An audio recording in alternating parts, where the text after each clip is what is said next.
കേരള സംസ്ഥാന ഭാഗ്യക്കുറി വകുപ്പിന്റെ തിരുവോണ ബമ്പർ വിൽപ്പന 57 ലക്ഷത്തിലേക്ക് കടക്കുന്നു എന്ന വാർത്തയുണ്ട്. ഇന്നലെ വൈകുന്നേരം 4 മണിവരെയുള്ള കണക്കാണ് ഈ 57 ലക്ഷം.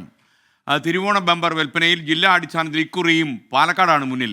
സബ് ഓഫീസുകളിലേതുൾപ്പെടെ 10 ലക്ഷത്തിലധികം ടിക്കറ്റുകളാണ് ഇതിനോടകം പാലക്കാട് ജില്ലയിൽ വിറ്റഴിച്ചത്. തിരുവനന്തപുരവും തൃശ്ശൂരുമാണ് തൊട്ടു പിന്നിൽ. ഒക്ടോബർ 9-നാണ് നറുക്കെടുപ്പ്. ഇപ്പോൾ ധനമന്ത്രി K N. Balagopal, T B. Zubair, lottery ക്ഷേമനിധി board chairman Raj Kapoor, lottery വകുപ്പ് joint director Thangaraj, lottery agent Muhammad Rafi എന്നിവർ തത്സമയം പങ്കെടുക്കുകയാണ്. ആദ്യം നമുക്ക് ധനമന്ത്രി കെ.എൻ. ബാലഗോപാലിലേക്ക് പോകാം. Good morning minister. Good morning. ജീവിതമൊക്കെ കുഴപ്പമില്ലാതെ പോകുന്നു എന്ന് വിശ്വസിക്കുന്നു. അപ്പോൾ യഥാർത്ഥത്തിൽ ഈ ഓണം ബമ്പർ ടിക്കറ്റുകളൊക്കെ പൊടി പൊടിച്ച് വിൽക്കുന്നു എന്നറിയുന്നു. അത് ധനമന്ത്രിയുടെ മുഖത്തു നിന്നറിയാം.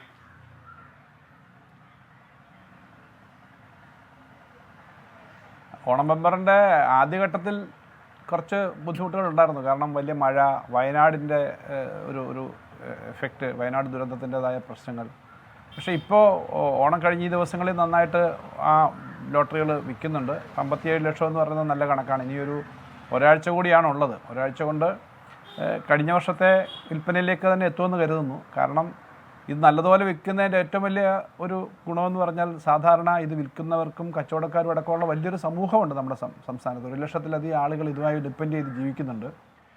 ആകെ ഈ വരുമാനം ഡിസ്ട്രിബ്യൂട്ട് ചെയ്യപ്പെടുകയാണ്. അപ്പോൾ അത് നന്നായി നടക്കുമെന്നാണ് പ്രതീക്ഷിക്കുന്നത്. നല്ല കച്ചവടം വരും. അത്രയും ആളുകൾക്ക് സമ്മാനം കിട്ടും എന്ന് മാത്രമല്ല, ഏജൻറ്റുമാരും മൊത്തം സംവിധാനത്തിന് വലിയ ഗുണമുണ്ടാകുന്ന തരത്തിലേക്ക് തന്നെ കച്ചവടം നടക്കുമെന്നാണ് പ്രതീക്ഷിക്കുന്നത്. ഈ സംസ്ഥാനത്തിൻ്റെ ആകെ വരുമാനത്തിൽ ചെറിയൊരു ശതമാനം മാത്രമേ ഈ ലോട്ടറി മദ്യമൊക്കെ സംഭാവന നൽകുന്നുള്ളൂ. പക്ഷേ പൊതുവെയുള്ള ജനങ്ങളുടെ വിശ്വാസം നമ്മുടെ വരുമാനത്തിൻ്റെ മേജർ പോർഷൻ കോൺട്രിബ്യൂട്ട് ചെയ്യുന്നത് ഈ ലോട്ടറിയും അതുപോലെ മദ്യവുമാണെന്നാണ്. ഇപ്പോൾ ധനമന്ത്രി എന്നുള്ള നിലയിൽ ഇതിൻ്റെ കണക്ക് പുസ്തകം അങ്ങയുടെ കയ്യിലുണ്ടെന്ന് ഞാൻ മനസ്സിലാക്കുന്നു. എന്താണ് അതിനെക്കുറിച്ചുള്ള താങ്കളുടെ ഒരു അഭിപ്രായം?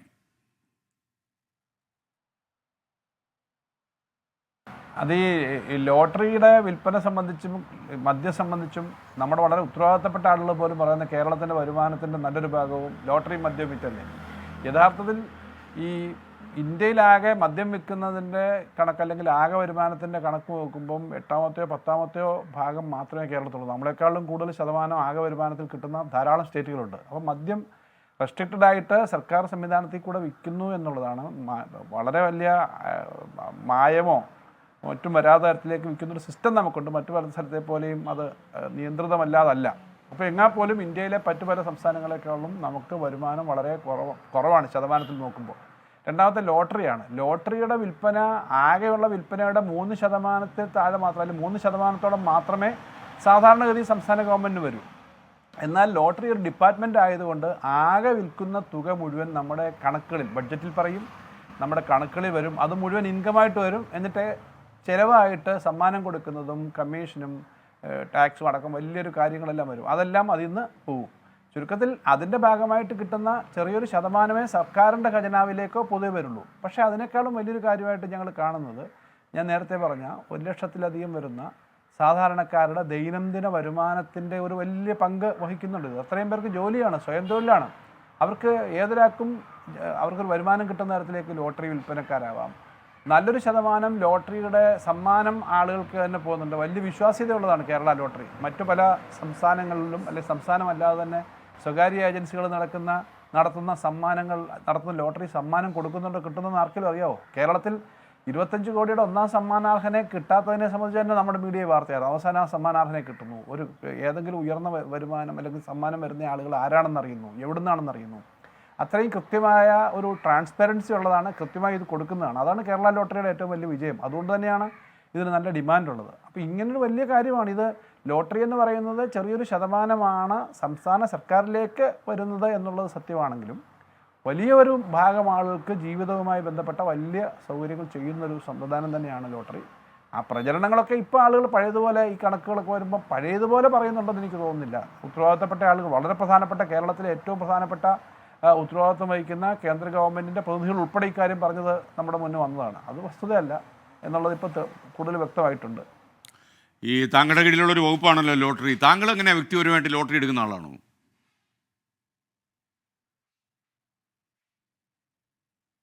ഞാൻ ഇപ്പം മന്ത്രിയായതിനു ശേഷം അങ്ങനെ അധികം ലോട്ടറി എടുക്കുമെന്ന് പറഞ്ഞിട്ടുണ്ട്. എന്നാലും ആരെങ്കിലും സാധാരണ ലോട്ടറി എടുക്കുന്നത് നമ്മളൊക്കെ എങ്ങനെയാണ്, സാധാരണ ഒരു സ്ഥലത്ത് പോകുന്നു, നമ്മളൊരു പൊതുപരിപാടിക്ക് പോകുന്നു, അല്ലെങ്കിൽ ഒരു കടയിൽ കയറുന്നു, ഒരു കമ്പോളത്തിൽ പോകുന്നു, അവിടെ ലോട്ടറി വിൽക്കാൻ വരുന്ന ആളുകളെ അവരോടൊരു താല്പര്യം തോന്നിയിട്ട് നമ്മളെടുക്കും കൂടുതലും എടുക്കുന്നത്. യഥാർത്ഥത്തിൽ ഇതൊരു വലിയ തോതിൽ ഇത് സാമൂഹ്യമായ ഒരു പിന്നെ സംഭാവനയോ പൊതുവായിട്ടുള്ള കാര്യങ്ങൾ കൊടുക്കുന്ന തരത്തിൽ തന്നെയാണ് ഏറെ ആളുകൾ ലോട്ടറി എടുക്കുന്നത്. ഞാൻ എവിടെ ഇറങ്ങുമ്പോഴും അങ്ങനെ ലോട്ടറി എടുക്കുന്ന ഒരു എന്നും ലോട്ടറി എടുക്കുക അല്ലെങ്കിൽ വാശിപൂർവ്വം നോക്കുക എന്നല്ല, പലപ്പോഴും ആ ലോട്ടറി എടുക്കുന്നത് ഈ തരത്തിൽ തന്നെയാണ്. വളരെ പ്രായമായ അമ്മമാർ, പ്രായമായിട്ടുള്ള ആളുകൾ, അല്ലെങ്കിൽ ശാരീരികമായിട്ട് ബുദ്ധിമുട്ടുള്ള ആളുകളൊക്കെ കൊണ്ട് ലോട്ടറി വിൽക്കുക എന്ന് പറഞ്ഞാൽ നമുക്കറിയാം, ഒരു ഓണം ബമ്പർ ലോട്ടറി എടുത്താൽ 500 രൂപ മുടക്കിയാൽ ഏറ്റവും കുറഞ്ഞത് 100 രൂപ അവർക്ക് കിട്ടും. അതിൽ കൂടുതൽ കമ്മീഷനൊക്കെ ഉണ്ടാവും, പക്ഷേ 100 രൂപ കിട്ടും. അപ്പോൾ ഒരു ലോട്ടറി എടുത്തു കഴിഞ്ഞാൽ അവരെ സംബന്ധിച്ച് നമ്മൾ 40 രൂപയുടെ ലോട്ടറി ആണെങ്കിലും അതേപോലൊരു തുക അവർക്ക് കിട്ടും. ഇതൊരു വലിയ പ്രധാനപ്പെട്ട ഒരു സാമൂഹ്യ ഉത്തരവാദിത്വ നിലയിൽ തന്നെ ധാരാളം ആളുകൾ എടുക്കാറുണ്ട്. ഞാനും ലോട്ടറിയുടെ കാര്യം അന്വേഷിക്കാറുണ്ട്. ഇപ്പോഴും എവിടെ ചെന്നിറങ്ങിയാലും സത്യത്തിൽ അവിടെ ലോട്ടറി കച്ചവടക്കാരുണ്ടെങ്കിൽ ചെറുകിട കച്ചവടക്കാരാണ് ധാരാളം. അവരുടെ അടുത്ത് പോയി ചോദിക്കും, ഏത് സ്ഥലത്ത് പോയാലും എങ്ങനെയുണ്ട് കച്ചവടം, എന്താണ്. അപ്പോൾ അവരുടെ നിന്ന് കിട്ടുന്ന ചില ഫീഡ്ബാക്ക് ഉണ്ട്. ചെറിയ സമ്മാനങ്ങൾ ഇപ്പോൾ കുറച്ചുകൂടെ കൂടുതൽ വേണം, ഇതുപോലെയൊക്കെയുള്ള ഫീഡ്ബാക്കുകൾ ലോട്ടറി ഉദ്യോഗസ്ഥന്മാരുമായിട്ട് പറയാറുണ്ട്. ആ കാര്യത്തിൽ പല കാര്യങ്ങളിലും അമെൻമെൻറ്റ് വരുത്താറുണ്ട്. അതുകൊണ്ട് ലോട്ടറി വിൽക്കുന്ന ആളുകളുമായിട്ടുള്ള ബന്ധം വളരെ മുമ്പേ ഉണ്ട്, ഇപ്പോഴും ഉണ്ട്. അവരുടെ സംഘടനകളുമായിട്ട് ബന്ധമുണ്ട്. അത്തരത്തിൽ ലോട്ടറി അങ്ങേയറ്റം വിശ്വാസ്യതയുള്ളൊരു കാര്യമാണെന്ന് എത്രയോ വർഷമായിട്ട് അറിയുന്നതിൻ്റെ എല്ലാ പിന്തുണയും ഞങ്ങൾ കൊടുക്കാറുണ്ട്. പണപ്പെട്ടി സൂക്ഷിക്കുന്ന ഒരു മന്ത്രി എന്ന നിലയിൽ താങ്കളോട് ചോദിക്കുന്നത്, ഈ ഓണം കഴിഞ്ഞപ്പോൾ നമ്മുടെ ധനസ്ഥിതി പൊതുവെ എങ്ങനെയാണ്?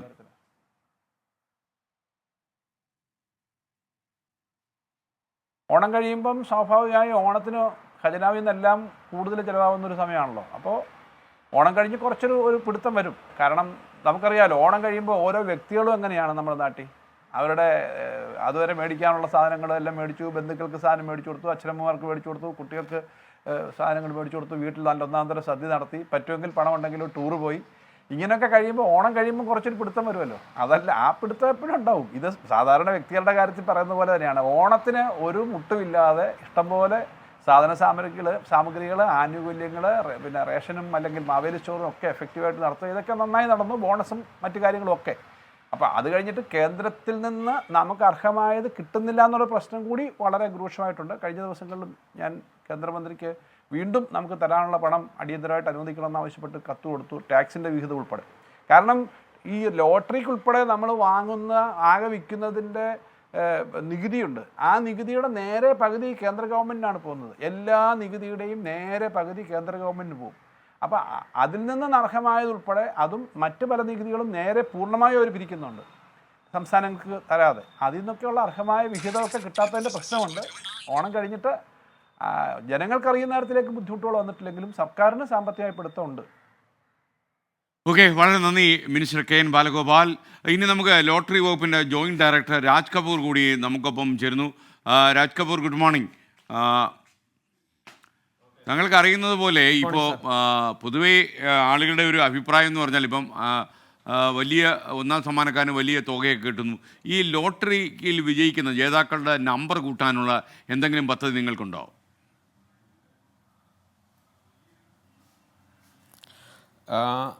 സാർ ഇത് ഒരു കാലഘട്ടത്തിൽ നമ്മളത് പൊതുവേ വന്നിട്ടുള്ള ഒരു അഭിപ്രായത്തിൻ്റെ ഭാഗമായിട്ട് ഒന്നിലധികം ഒന്നാം സമ്മാനങ്ങൾ കൊടുക്കുന്ന രീതിയിൽ നമ്മളൊരു ലോട്ടറി നടത്തിയിട്ടുണ്ടായിരുന്നു നേരത്തെ. പക്ഷെ അത് അത്ര അങ്ങ് വിജയിച്ചില്ല.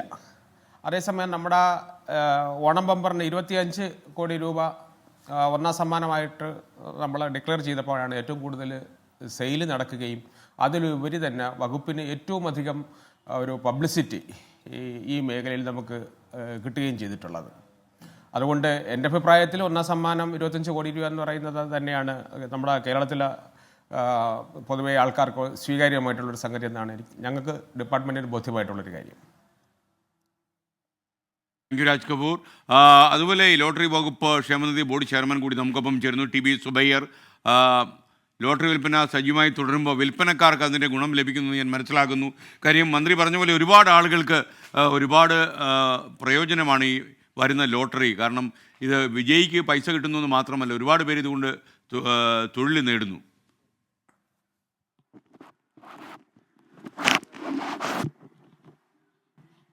Good morning sir. നമ്മുടെ കേരളത്തിൽ ഏതാണ്ട് ലോട്ടറി വിൽപ്പന നടത്തുന്ന ഏജൻറ്റുമാർ ഏതാണ്ട് ഒരു 1.5 ലക്ഷത്തോളം വരുന്ന വിൽപ്പനക്കാരും ഏജൻറ്റുമാരും തൊഴിലാളികളുമായുണ്ട്. ഇവർ നല്ല രീതിയിലൊരു ഉപജീവന മാർഗമായി ആണ് ഈ തൊഴിലിനെ കാണുന്നത്.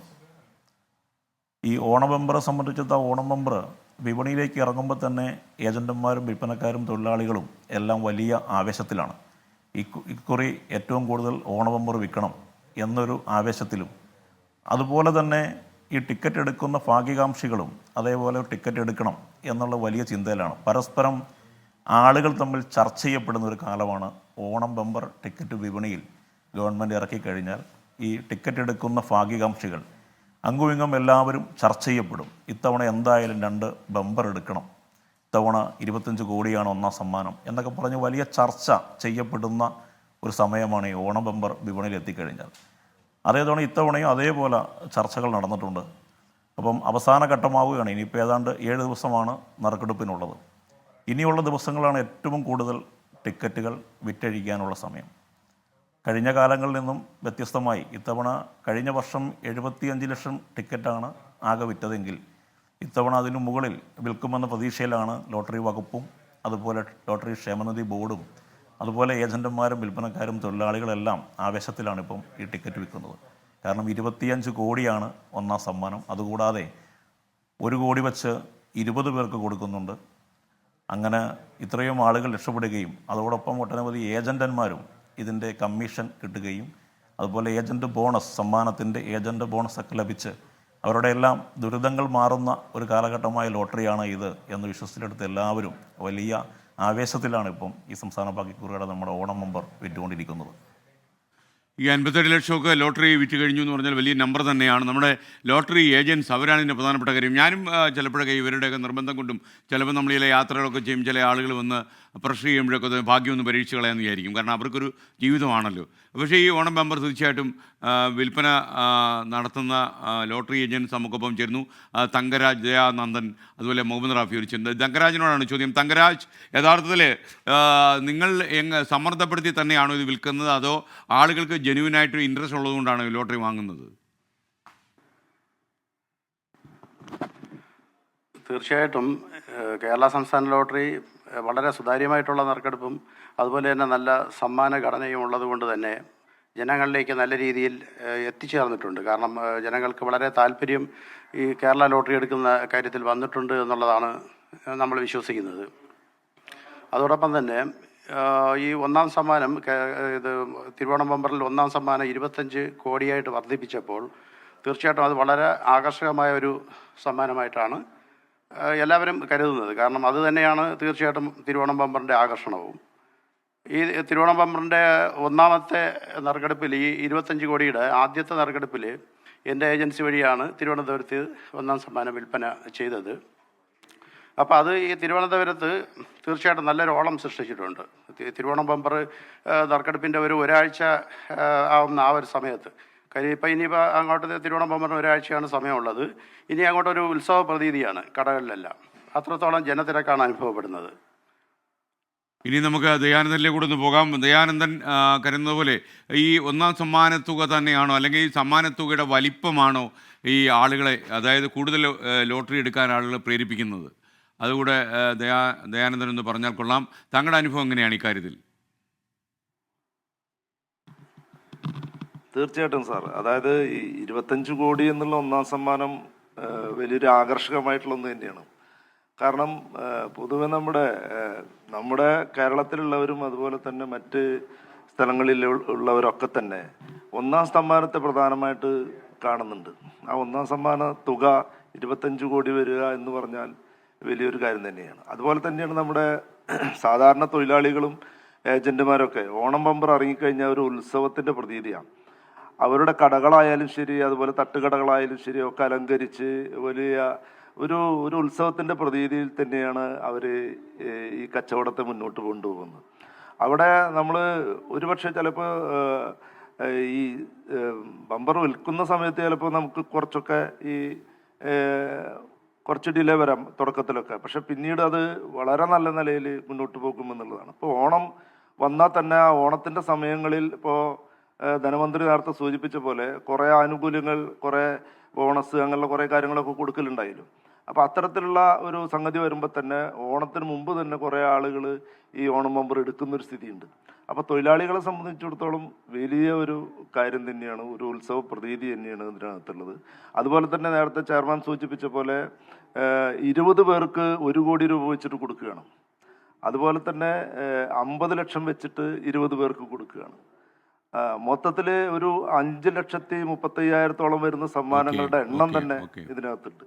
അപ്പോൾ എന്തുകൊണ്ടും ഓണം ബമ്പർ എന്ന് പറഞ്ഞാൽ കേരളത്തിലെ ലോട്ടറിക്കാരെ സംബന്ധിച്ചിടത്തോളം ഒരു ഉത്സവത്തിന്റെ പ്രതീതി തന്നെയാണ് സാറേ. അത് പറയാം. Thank you. അതുപോലെ മുഹമ്മദ് റാഫി കൂടി നമ്മുടെ ചേരുകയാണ്. ലോട്ടറി ഏജന്റാണ് അദ്ദേഹം. ഒരുപാട് ആൾക്കാർക്ക് അന്നം കൊടുക്കുന്ന ഒരു ഡിപ്പാർട്ട്മെൻറ്റാണ് ലോട്ടറി ഡിപ്പാർട്ട്മെൻറ്റ്. ഒരുപാട് ആൾക്കാർ, പ്രത്യേകിച്ച് ബമ്പർ ലോട്ടറിയൊക്കെ ഒരുപാട് വിറ്റഴിയുമ്പോൾ ഒരുപാട് വീടുകളിൽ തീ പുകയും എന്നുള്ളതാണ് ഏറ്റവും പ്രധാനപ്പെട്ട കാര്യം. മുഹമ്മദ് റാഫി, യഥാർത്ഥത്തിൽ നമ്മുടെ ജനങ്ങളെ ഒരുപാട് സഹായിക്കുന്നുണ്ട് ലോട്ടറി ഡിപ്പാർട്ട്മെൻറ്റും ലോട്ടറിയും. ലോട്ടറി നമ്മുടെ ആളുകൾ എടുക്കാൻ താല്പര്യമുണ്ട് താനും. മുഹമ്മദ് റാഫിയുടെ അഭിപ്രായം എങ്ങനെ? എത്ര കൂടുതൽ ആളുകൾ ഇതിനെ ആശ്രയിച്ച് ഇപ്പോൾ കഴിയുന്നുണ്ട്? ഏജന്റന്മാരും, അതെ സാർ പറഞ്ഞത് കറക്റ്റാണ്. ഏജന്റന്മാരും തൊഴിലാളി ഉൾപ്പെടെ 1.5 ലക്ഷത്തോളം ആൾക്കാരാണ് ഇതുമായിട്ട് ബന്ധപ്പെട്ട് ജീവിക്കുന്നത്. അതുപോലെ തന്നെ അവരുടെ ഇല്ലാത്ത നമ്മുടെ ഇത് ഏജന്റന്മാരും തൊഴിലാളികളും, അതുപോലെ തന്നെ നമ്മുടെയൊക്കെ കടകളിൽ വർക്ക് ചെയ്യുന്ന സ്റ്റാഫുകൾ ഉൾപ്പെടെ 2 ലക്ഷത്തിൽ പരം ആൾക്കാരാണ് ഇതുമായിട്ട് ബന്ധപ്പെട്ട് ജീവിക്കുന്നത്. ഈ ഓണം ബമ്പർ ഈ ഒരു 2-3 വർഷം കൊണ്ടുള്ള ഈ സമ്മാന കണ്ണയുടെ വർധനവും 25 കോടിയുടെ ഹൈലൈറ്റുമായിട്ട് വന്നതുകൊണ്ട് ഒരുപാട് ചെറുകിട കച്ചവടക്കാർ ഉൾപ്പെടെ പുതിയ കച്ചവടക്കാർ പ്രവാസികൾ ഇപ്പം വന്നിട്ട് ഒരുപാട് ഏജൻസി തുടങ്ങുന്ന ഒരു അവസ്ഥയിലുണ്ട്. നമ്മുടെ അടുത്തൊക്കെ വന്ന് ടിക്കറ്റ് ചോദിക്കുന്ന അവസ്ഥയുണ്ട്.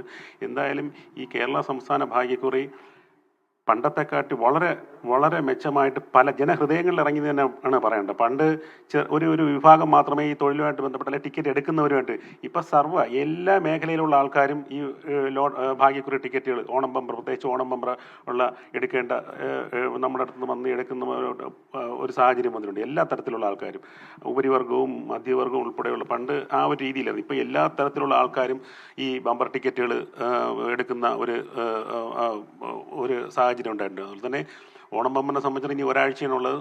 ഈ ചെയർമാനും മറ്റുള്ളവരും പറഞ്ഞതുപോലെ തന്നെ ഉത്സവ പ്രതീതിയാണ്. എല്ലാവർക്കും ഒരു ടിക്കറ്റ് എടുത്ത് വെച്ച്, ഒരു ചെറുകിട ഓട്ടോക്കാർ പല തൊഴിലാളികളും വന്നൊരു ബമ്പർ എടുത്ത് വയ്ക്കുക, മറ്റുള്ളവരുമായിട്ട് ഷെയർ ചെയ്ത് ടിക്കറ്റ് എടുത്ത് വയ്ക്കുക, ഇതൊക്കെയാണ് ഇപ്പോഴത്തെ ഏറ്റവും വലിയ trend. Okay, thank you Mohammed Rafi. എന്നാൽ താങ്ക് യു ലോട്ടറി ഡിപ്പാർട്ട്മെൻറ്റ്. അപ്പോൾ 57 ലക്ഷം ടിക്കറ്റ് വിറ്റ് കഴിഞ്ഞു. ഒക്ടോബർ 9-ാം തീയതിയാണ് നറുക്കെടുപ്പ്. ആരാണ് ആ ഭാഗ്യവാൻ എന്നറിയാൻ നമ്മൾ കുറച്ച് ദിവസം കൂടി കാത്തിരിക്കണം.